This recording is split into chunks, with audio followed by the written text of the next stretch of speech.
the German pilot who refused to shoot me. The true story of Charlie Brown and Franz Stigler. The control column wouldn't move. I pulled harder. Nothing. For a second, I thought my gloves had frozen to the metal. Then another explosion slammed into the airplane. The entire cockpit lurched to the left. Somewhere behind me, someone screamed. I wanted to look. I couldn't. If I took my eyes off the windshield for even a second, none of us were going home.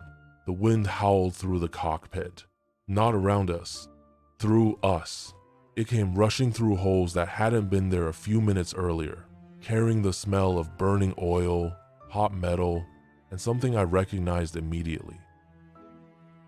Gunpowder. My hands were shaking, not from fear, from the cold. At 25,000 feet over Germany, the freezing air found every opening in the aircraft. Now, the aircraft had more openings than aluminum left.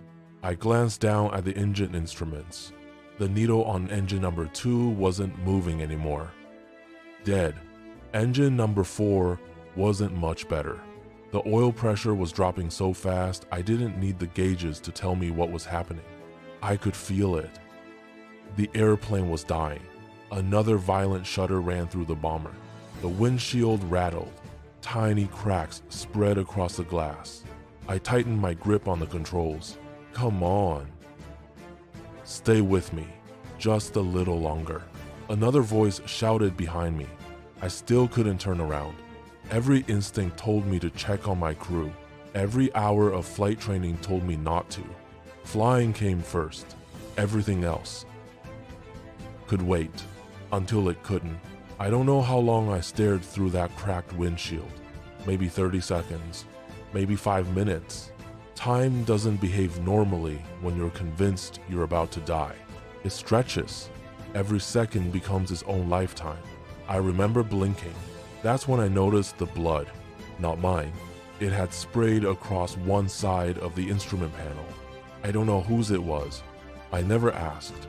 There are some questions that stop mattering when you're simply trying to keep an airplane in the sky. Another explosion. Closer this time. The bomber dropped so suddenly, my stomach felt like it stayed behind. Loose equipment slammed across the cockpit floor. The control column jerked violently in my hands. Somewhere inside the aircraft, metal tore apart. It wasn't the sharp sound of bullets. It was slower, deeper, like hearing an old ship breaking in half. That's the sound I'll never forget. Not the guns, not the explosions. That sound. The sound of an airplane giving up. I had flown enough missions to recognize it. Most pilots never heard it, because they didn't survive long enough. I wasn't supposed to hear it either, yet somehow, we were still flying, barely. I looked outside. The sky was almost beautiful. Bright winter sunlight reflected off endless clouds beneath us. If someone had seen it from the ground, they might have called it peaceful. They would have been wrong. A few minutes earlier, that same sky had been filled with hundreds of bombers. Now, I couldn't see a single one. No silver wings, no familiar formations, nothing. Just us, alone. I don't remember exactly when I realized we had become separated. Maybe we drifted away. Maybe they were forced to leave us behind. It didn't matter. Out there, an isolated bomber had only one future. German fighters knew it. American crews knew it. Everyone knew it. I took a slow breath, or at least I tried. The oxygen mask made every breath sound mechanical, cold, empty, artificial. I could hear my own breathing louder than the engines. That wasn't a good sign. The engines should always be louder. Always. Something moved outside my side window. At first, I thought it was another piece of our airplane falling away. Then it moved again. Smooth, controlled, deliberate. An aircraft. I turned my head just enough to follow it. A single fighter. dark against the winter sky, closing the distance, steadily, not rushing, not diving, simply coming toward us. My first thought wasn't fear. It was relief. At least this would be quick. I had seen German fighters finish damaged bombers before. One burst, maybe two, then fire, then silence. I had accepted that long before he reached us. I remember whispering something. I don't even know why. Maybe I was talking to the airplane, maybe to God, maybe to myself. Just let them survive. Not me. Them. The crew. Every pilot understands something the public rarely sees. The aircraft belongs to you, but the lives inside it become your responsibility. Every decision, every mistake, every success, every loss. It all comes back to one seat. The left seat. Mine. The fighter kept getting closer. Sunlight reflected briefly across its canopy. I could finally make out its shape. A Messerschmitt, one of the finest fighters Germany had ever built. Fast, deadly, beautiful. In the way predators often are, he was perfectly positioned, slightly above us, just behind our left wing. If he opened fire now, we wouldn't even have time to react. I tightened my grip around the controls. My breathing slowed. Funny how fear works. It doesn't always make you panic. Sometimes, it makes everything strangely quiet. The fighter moved even closer, close enough that I could see the yellow markings around its nose, close enough that I could almost make out the pilot inside. I waited. Any second now. The cannons would fire. They didn't. It looked brand new. Compared to us, he looked like he belonged in an air show. We looked like we belonged at the bottom of the North Sea. Another vibration rippled through the bomber. Not violent, almost tired. Like the airplane had finally accepted there wasn't much left to give. I eased my hand over the throttles. There wasn't much power left to ask for. The engines answered with a low groan. I had heard those engines every day since arriving in England. They sounded different now. Weak, exhausted, like old men climbing stairs. I whispered again, "Come on." I wasn't talking to myself. I was talking to the airplane. Pilots do that. Maybe we always have. You spend enough hours inside one machine. Eventually, it stops feeling like metal. It starts feeling alive. I don't know how many missions she had left. Maybe none. Maybe this one had always been her last. The German pilot looked toward our nose. His head moved slowly, then toward the tail, then back again. He wasn't searching for somewhere to shoot. He was looking. At the damage, that's when it hit me. He could see everything. The shattered plexiglass, the missing panels, the holes, the broken guns. He could probably see the blood inside the cockpit. I suddenly became very aware of what we must have looked like from outside. We weren't fighting anymore. We weren't escaping. We were simply trying not to fall. He edged even closer. Instinct screamed at me to turn away, but there was nowhere to go. Not with two dying engines. Not with half the rudder missing. Not with a bomber that barely answered the controls anymore. So I stayed exactly where I was, watching him, waiting. His canopy was only a few yards away now. For the first time, I could actually see the man inside. Not clearly, just enough. Leather flight helmet, oxygen mask hanging loose, goggles pushed upward. His eyes never left our airplane. There was something strange about his expression. It wasn't excitement. It wasn't hatred. It wasn't triumph. If I had to describe it today, I'd call it disbelief. Almost as if he couldn't understand how we were still airborne. Neither could I. Behind me, someone coughed, a deep, painful cough. Then silence again. I finally risked a quick glance over my shoulder. Only a second. That was all I allowed myself. The inside of the bomber barely looked familiar. Insulation hung from the ceiling. Electrical wires swung freely. The floor was covered with spent shell casings, fragments of aluminum, medical bandages, pieces of equipment. One crewman sat slumped against the fuselage while another pressed both hands against the wound, trying to slow the bleeding. No one looked at me. Everyone was busy trying to keep someone else alive. I turned back toward the windshield. The Messerschmitt was still there, still flying beside us. Still. Not firing. My heartbeat slowed, not because I felt safe, because confusion had replaced fear. Nothing about this made sense. War had rules, simple ones. You saw the enemy. You shot. Especially an enemy who couldn't defend himself. Especially a bomber flying alone over Germany. Especially one that looked like ours. Yet this pilot had ignored every advantage, every opportunity, every expectation. He slowly lifted one hand. For a split second, every muscle in my body tightened. Was he reaching for something? Another weapon? A flare? No, his hand remained raised, open. A gesture, not a threat. A signal. He pointed away from Germany, then back toward me, then away again. Once, twice. Patiently, I stared at him, trying to understand. Then it became clear.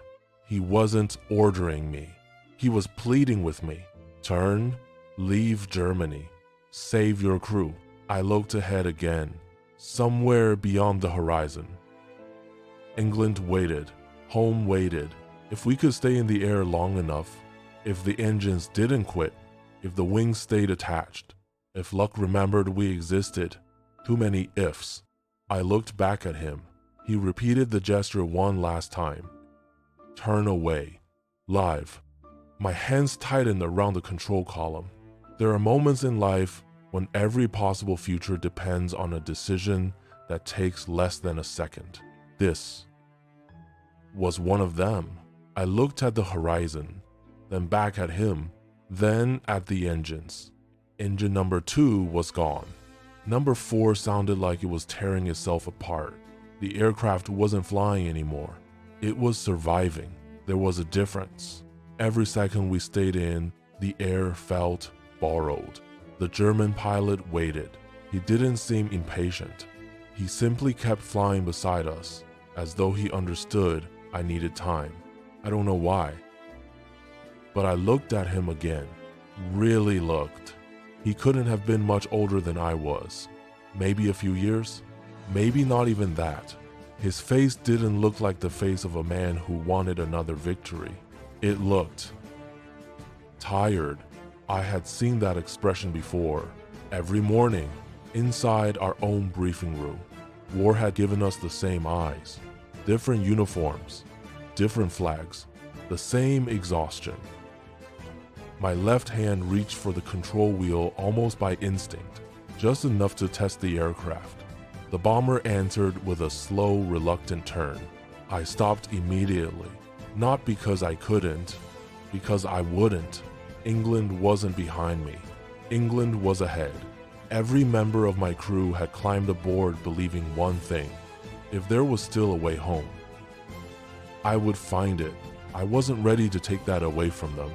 I slowly shook my head, just once. The German pilot watched me, then lowered his eyes for a brief moment, almost as if he already knew what my answer would be. He looked back up. There was no anger, no frustration, no disappointment, only understanding. He lifted his hand again, this time not pointing, not giving directions, just an open hand, the kind of gesture two strangers might exchange across a quiet street for one impossible second. The war disappeared. No gunfire, no explosions, no engines, no fear. Just two men looking at one another through sheets of scratched plexiglass. I remember thinking something that embarrassed me later. He doesn't look like the enemy. Then I realized something. He was probably thinking exactly the same thing about me. The bomber suddenly shuddered, hard. Both of us looked forward at exactly the same moment. The right engine coughed. A burst of black smoke rolled backward across the wing. I felt the aircraft lose altitude again. Not much, just enough for every instinct inside me to tighten. The German pilot noticed immediately. He moved even closer. So close now. I could clearly see the markings painted beneath his cockpit. His propeller spun only a few yards away from our wingtip. One mistake, one gust of wind, one unexpected movement, and both airplanes would collide. He accepted that risk. I didn't understand why. Not then. Only years later would I realize what he was doing. German anti-aircraft batteries still cover the coastline ahead. If they saw an American bomber, they would fire, but they wouldn't risk hitting one of their own fighters by flying beside us. He wasn't just refusing to shoot. He was protecting us. I had no idea. To me, he was simply staying, and somehow, that felt harder to understand than if he had attacked. Minutes passed, or maybe only seconds. Time had become meaningless. The coastline slowly emerged through the winter haze. Dark cliffs, snow, a thin line separating Germany from the open sea. The German pilot glanced toward the coast, then back at me. I watched him take one slow breath, even through the glass. I could see it. He knew. This was where he had to leave. He couldn't follow us any farther, not without becoming the enemy himself. He looked directly at me one last time. Then, something happened that I still struggle to describe. He raised two fingers to the side of his helmet. A military salute. Not rushed, not dramatic. Simple, respectful, for a heartbeat. I forgot where we were. I forgot the war. I forgot the blood inside the airplane. All I saw was another pilot. Nothing more, nothing less. Without thinking, I returned the salute. I don't remember deciding to do it. My hand simply moved. Some decisions happen long before we realize we've made them. For a brief second, neither of us moved. Neither of us spoke. Neither of us fired. Then, he slowly banked away. His Messerschmitt rolled gently to the left. The winter sunlight caught the wings one final time. Within moments, he disappeared into the clouds behind us. Just like that. He was gone. I kept looking long after I could no longer see him. Part of me expected him to return. Another attack. Another pass. Another burst of cannon fire. It never came. Only the wind remained, and the sound of 3 exhausted engines trying to carry us across the North Sea. For the first time that day, I allowed myself to believe something I hadn't dared to think before. Maybe, just maybe, we still had a chance. I kept staring at the empty sky. Long after his fighter had disappeared. Long after there was nothing left to see. Part of me still expected him to come back. War teaches you not to trust miracles. And what had just happened felt exactly like one. Another violent vibration pulled my attention back inside the cockpit. The bomber wasn't interested in miracles. It demanded work. Every correction on the controls felt heavier than the last. The aircraft wanted to roll left. I fought it. Then right. I fought that too. It was like trying to hold together something that had already decided to fall apart. I looked ahead. Nothing. Just gray water stretching toward the horizon. The North Sea. Cold. Silent. Indifferent. If we went down out there, nobody would ever know what had happened. No one would know about the German pilot. No one would know why we never came home. The sea would keep every answer. The crew had grown strangely quiet, not because everything was fine, because everyone was exhausted. There comes a point where fear simply runs out, where survival becomes routine. One breath, 1 minute, one more mile. That's all life becomes. Small victories, repeated over and over, until you're home, or you're not. Hours seem to pass. In reality, it was far less. Then, I saw it, a thin strip of land.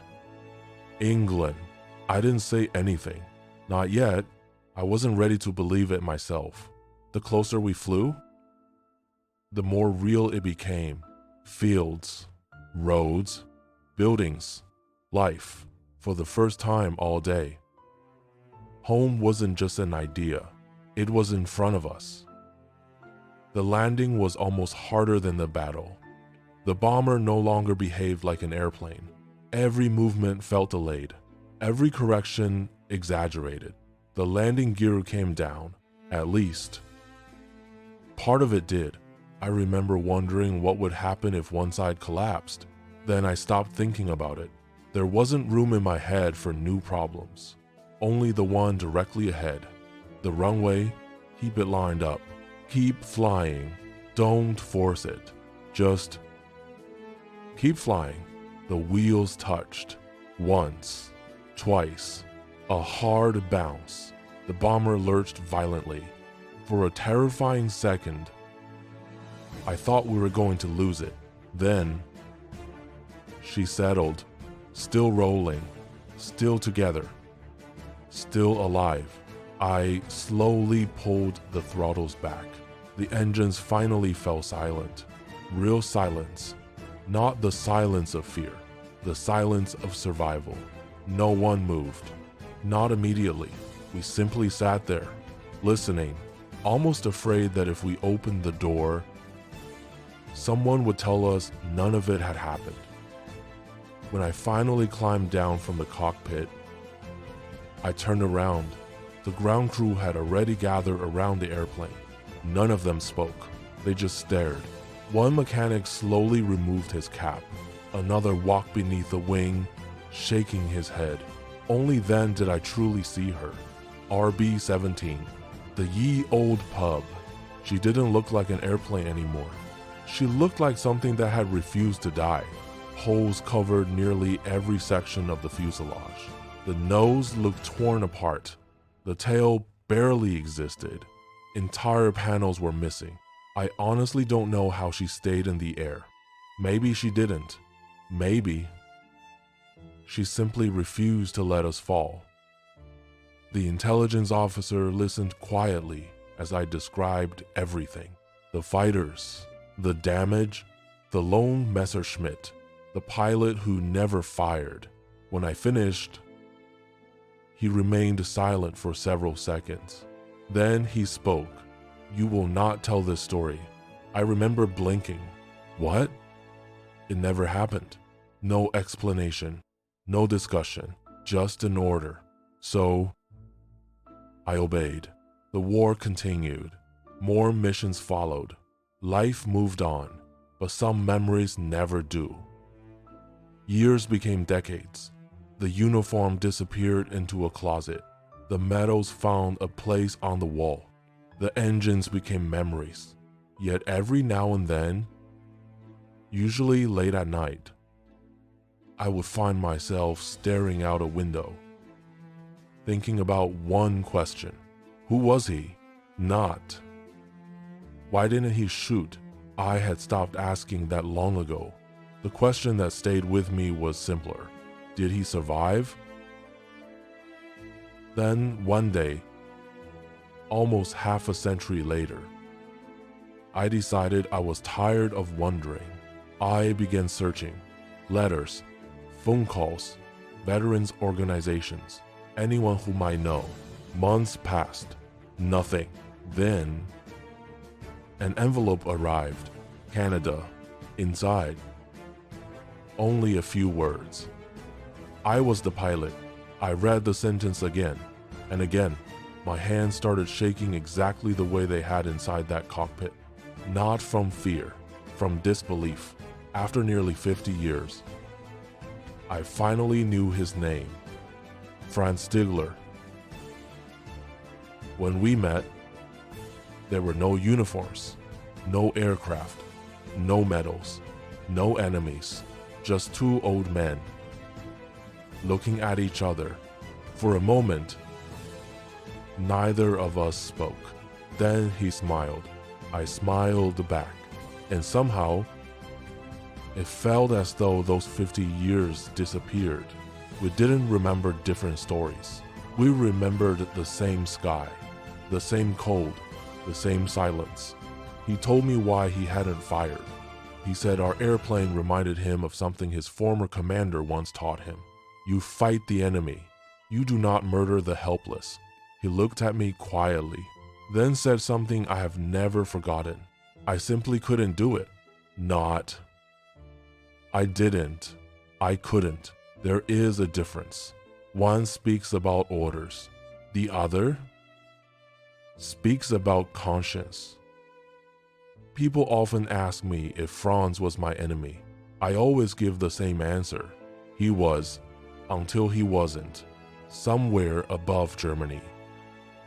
Before either of us even realized it, the war stopped being about countries.